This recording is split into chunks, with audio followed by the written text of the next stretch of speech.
Sometimes you don't really miss things until they're gone, and I think that's the case with the Leatherman PST. So the Leatherman PST has been in production for many years, and in 2018, the limited edition heritage version came out, and for a while now it's just been sitting, it seems like, on Leatherman's website, but now it's gone. And the PST seems to be forever now a piece of Leatherman history, but pretty much it doesn't look like it's coming back. So the PST is great for a variety of reasons. It comes in around 5 ounces, 4 inches long, in a very compact package. And you also get what people call the most tool-dense package in a Leatherman multi-tool. You get the Phillips screwdriver, you get this mini flat screwdriver, you get the can opener, you get the file as well. And then you get these flat screwdrivers, the awl and the knife, and it comes in at an extremely lightweight 5 ounces. It compacts very, very small. And when it slips in your pocket, you hardly feel that it's there. Just an outstanding multi-tool. And there's a reason why Leatherman has become so popular based off this first amazing tool that is still very useful today. And that's my first point, really, is that I think it's time for you to go to eBay, to go to flea markets, and probably stock up on a couple of these, because over the years these will disappear, perhaps. Not probably completely, because there's so many, but as with anything, probably their price will rise, and I would advise you to get one of these while you can. Now, as you're looking at the PST, one of my favorite versions of it is actually the PST2. It does have a blade that's a combo blade, and then you have the scissors as well, which is why I like it so much.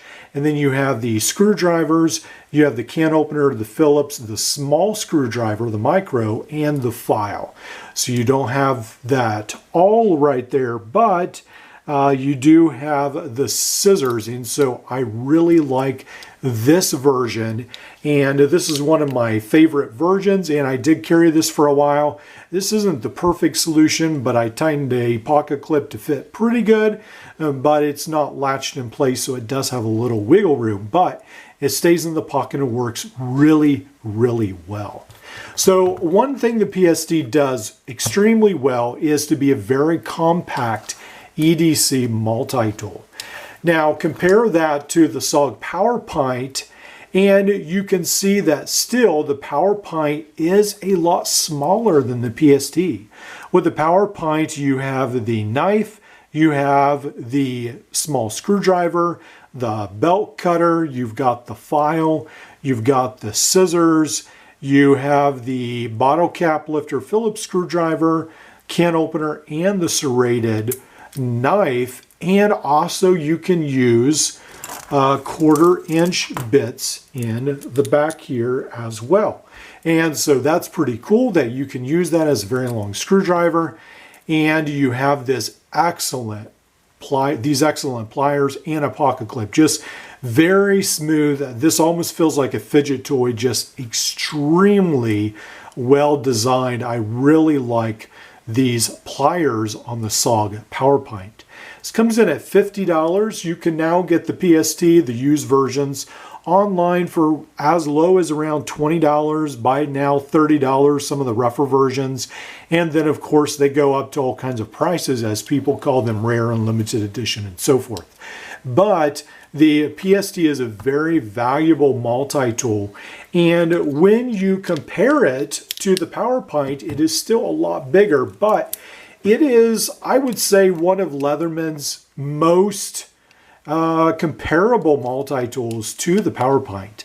The skeletal is a little bit closer in weight, but the skeletal is not as tool dense, near as tool dense as either the PST or the PowerPint. So I would say these are actually one of the two closest contenders, and they both make an excellent EDC multi-tool.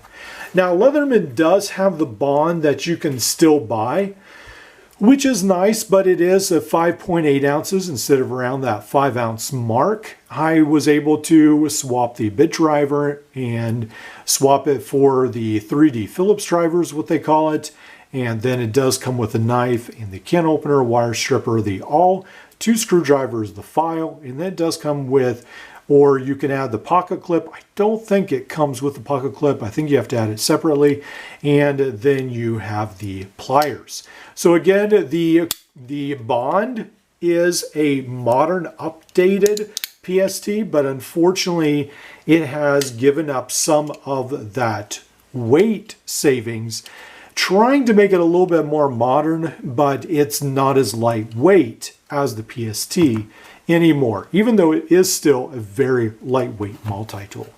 So those are some of your options, but I do recommend pick up the PST before it's too late. Overall, it is a tougher tool than the PowerPint. Even though I really like the PowerPint, I still have to say I would definitely trust my PST a lot more. Now, there is another multi-tool just for fun. I want to bring this back. I have done a couple videos on this, but this is essentially a reproduction of the Leatherman flare. This is called the Emergency. I think it's 13-in-1 multi-tool. I'll put a link below. And you have a butter bread knife, rather.